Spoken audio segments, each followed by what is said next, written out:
স্ত্রীকে কখনো মা বাপ সন্তান সন্ততির সামনে কোনো ভুল ত্রুটি হলে শাসন করবেন না। একা নিয়ে বুকে জড়িয়ে ধরে তার সমস্ত নেক কাজের স্বীকৃতি দিয়ে তারপরে বলবা যে এরকম একটা বিষয় আমি দুঃখ পাই নাই, তবে আমি চাই যে এটা তুমি কারেকশন করে নাও এবং আমি আল্লাহর দরবারে তোমার জন্য দোয়া করব। মাথায় হাত রেখে একটু দোয়া করে দেন। এর চাইতে বড় আর কোনো শাসন হয় না।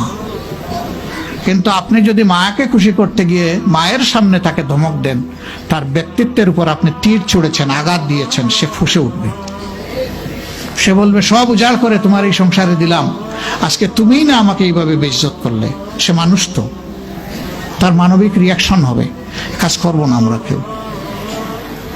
আমাদের জীবনের অংশ, আমাদের হাড়ের অংশ, আমাদের কলিজার অংশকে আমরা সেইভাবে সম্মান দিব ইনশাআল্লাহ।